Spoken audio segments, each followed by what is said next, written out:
Vamos a continuar viendo las propiedades de las sustancias que presentan enlaces covalentes. Al contrario que en las iónicas no tienen unas propiedades homogéneas, por lo tanto lo vamos a tener que subdividir en dos grupos. El primero de ellas son las sustancias covalentes moleculares. En estas están formadas por moléculas que pueden existir como unidades aisladas. La unión entre estas moléculas no suele ser muy intensa. Fuerzas intermoleculares, puentes de hidrógeno, fuerzas de Van der Waals, etc. Por lo que generalmente se presentan en forma de gaseosa o líquidos a temperatura ambiente. Y hay algunos sólidos que suelen tener puntos de fusión bajos. La solubilidad depende de la polaridad de la molécula. Las sustancias que son polares, como por ejemplo el cloruro de hidrógeno, se disuelven bien en disolventes polares, como por ejemplo el agua. Y las no polares, como el yodo, se disuelven bien en disolventes apolares, como el benceno. No son conductoras de la electricidad porque no tienen electrones libres. El otro grupo que nos encontramos son los sólidos covalentes atómicos. Los sólidos covalentes atómicos están constituidos por grandes cantidades de átomos unidos entre sí por enlaces covalentes, dando lugar a una red tridimensional. Son compuestos gigantes covalentes, es decir, que ya no son moléculas aisladas como eran los anteriores, sino que son grandes estructuras en tres dimensiones. Lo forman los casos alotrópicos del carbono, el grafeno, el grafito, el diamante, también la sílice, el silicio o el germanio. Los enlaces que presentan estos átomos son muy fuertes, son enlaces covalentes, por lo tanto les proporciona a estas sustancias una gran dureza, puntos de fusión muy elevados, mala conductividad, pues los electrones de valencia están ocupados formando enlaces, son frágiles y son prácticamente insolubles. Vamos a ver ahora el enlace metálico. El enlace que presentan los metales no se puede explicar ni mediante un modelo iónico ni mediante un modelo covalente. Vamos a explicar el modelo de la nube de electrones.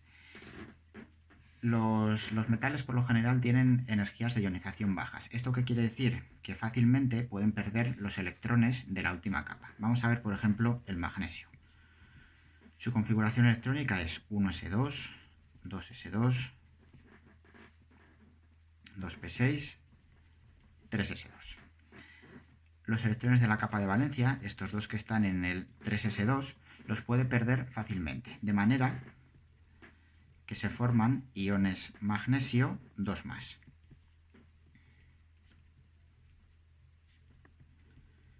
Un montón de iones magnesio 2+.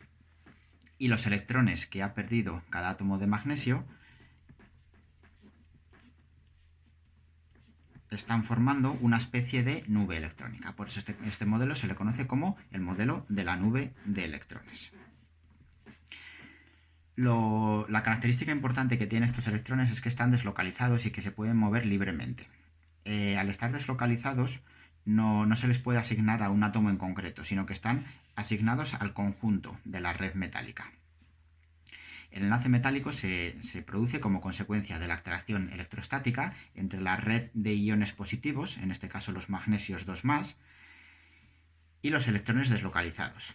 Son enlaces no direccionales, ya que no tienen una dirección preferente en relación con la nube electrónica. Los electrones están en continuo movimiento.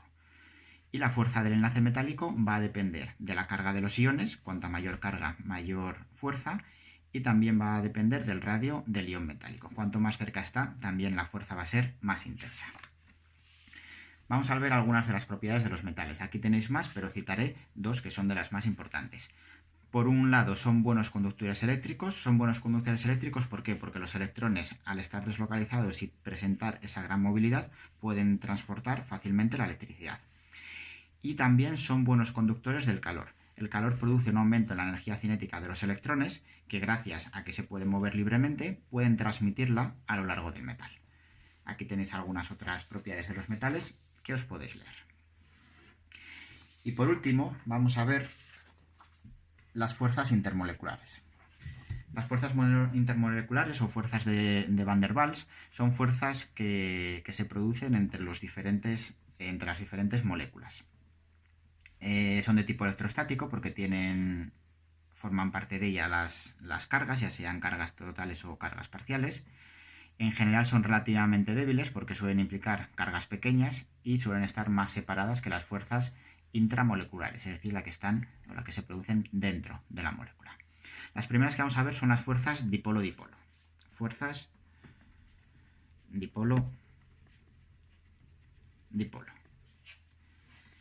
Estas fuerzas tienen lugar o se producen en las moléculas polares. Un ejemplo es el cloruro de hidrógeno. El cloruro de hidrógeno presenta un enlace covalente en el cual cada uno está compartiendo uno de los electrones. El cloro es mucho más electronegativo que el hidrógeno, por lo tanto, tiene mayor tendencia a atraer los electrones del enlace hacia sí. De modo que el cloro se cargará con una carga parcial delta negativa y el hidrógeno se cargará con una carga parcial delta positiva. No es que el cloro haya ganado por completo los dos electrones compartidos, sino que simplemente es que los tiene durante más tiempo más cerca del átomo. Por eso se carga de forma negativa. Esta carga parcial negativa con otra posible molécula de cloro que tengamos aquí, de cloruro de hidrógeno, el cual el hidrógeno tenga la carga parcial positiva, crea este enlace, que es el enlace intermolecular, mientras que este enlace aquí sería el enlace intramolecular, el de dentro de la molécula.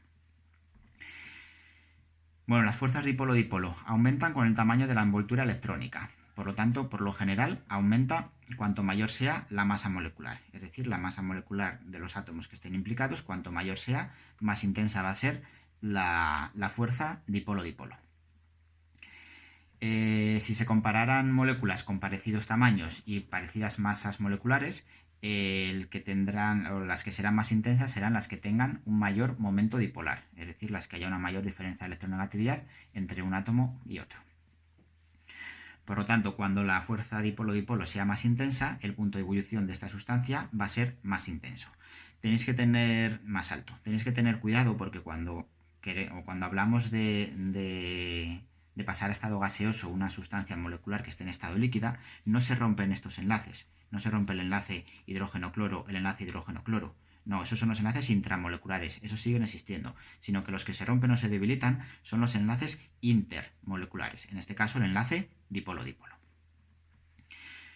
Bueno, ahora vamos a ver el enlace por puente de hidrógeno.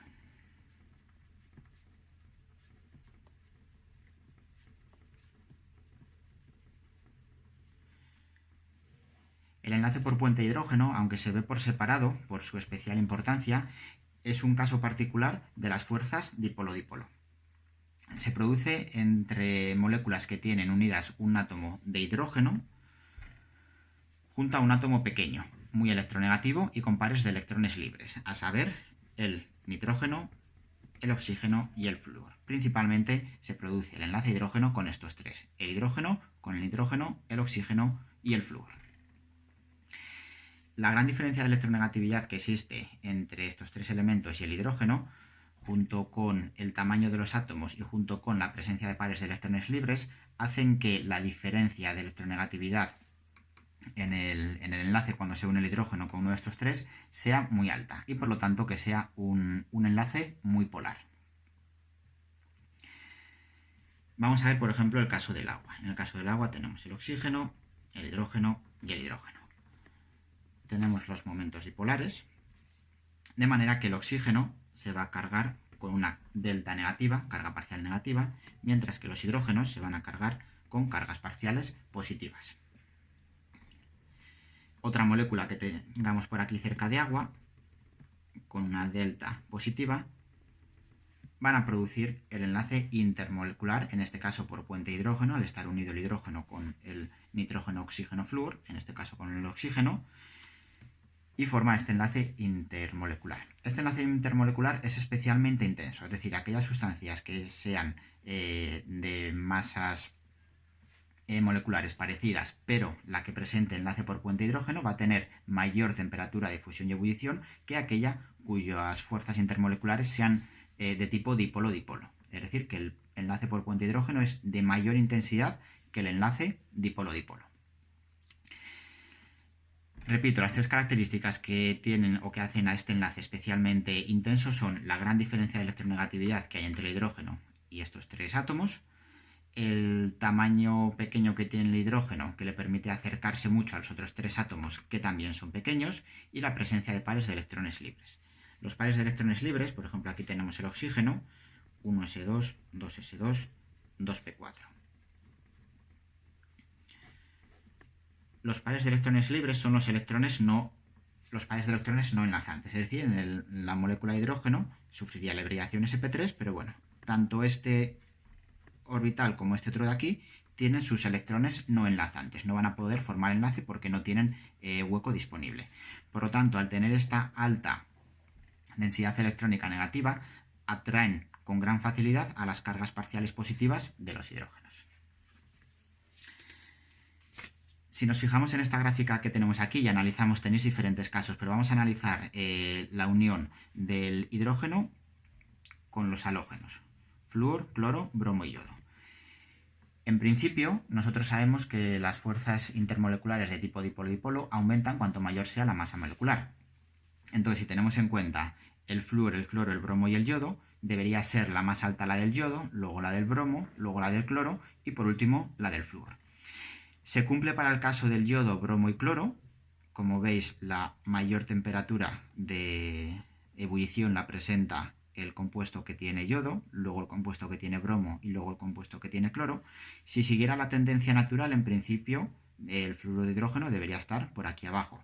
Pero observamos que sufre un gran aumento.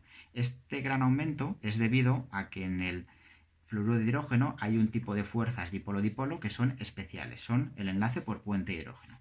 Y por lo tanto, al ser especialmente intenso este enlace, la temperatura que se necesita para poner en ebullición a este compuesto es mucho mayor que la que se necesitaría para los otros. El enlace por puente de hidrógeno se produce también, por ejemplo, en el amoníaco, en el agua, en alcoholes, en algunas aminas. Y por último vamos a ver las fuerzas de dispersión,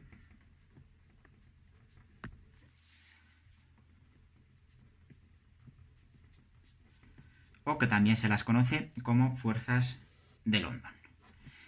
Los dos casos anteriores que hemos visto, fuerzas dipolo-dipolo y el enlace por puente de hidrógeno, se producían entre las moléculas que tenían entre las moléculas que eran polares. Sin embargo, las fuerzas de dispersión van a aparecer también en las moléculas apolares. Es decir, las fuerzas de dispersión ocurren en todo tipo de moléculas, pero son especialmente interesantes en las apolares porque las polares ya tienen otras fuerzas de mayor intensidad. La de mayor intensidad es el enlace por puente de hidrógeno, luego el dipolo-dipolo y por último las fuerzas de dispersión. Vamos a imaginarnos una molécula de flúor, F2, que están compartiendo estos electrones. Lógicamente tienen los otros hasta completar el octeto. Entonces, de manera normal, esta es una molécula apolar. Como son el mismo átomo, tiran con la misma fuerza de los electrones del enlace, tienen la misma electronegatividad. Pero los electrones están en continuo movimiento. Entonces, en un momento determinado se produce un dipolo instantáneo. Vamos a suponer que se produce un dipolo instantáneo de manera que este de aquí se queda con una delta parcial negativa y esta con una delta parcial positiva. A otra molécula de flúor que tengamos por ahí cerca, que inicialmente sea también apolar, este dipolo instantáneo le va a producir un dipolo inducido. Es decir, el exceso de carga negativa va a empujar a los electrones hacia la derecha, porque cargas del mismo signo se repelen, produciendo aquí un defecto de carga negativa y un exceso de carga negativa en el de la derecha, creando en este punto el enlace por fuerzas de dispersión o el enlace de London. Este sería un dipolo instantáneo, ha ocurrido de manera natural en un momento determinado, y este sería un dipolo inducido. Este se ha visto inducido por la existencia de un dipolo instantáneo cercano a él o próximo a él. Estas fuerzas son las que nos explican la cohesión de los átomos de los gases nobles en el estado líquido y sólido y la atracción de moléculas como el oxígeno, el cloro, el hidrógeno, etc. Las fuerzas de dispersión aumentan con el tamaño y la masa molecular, ya que los niveles externos de las moléculas son más deformables y polarizables cuanto más alejados se encuentren del núcleo.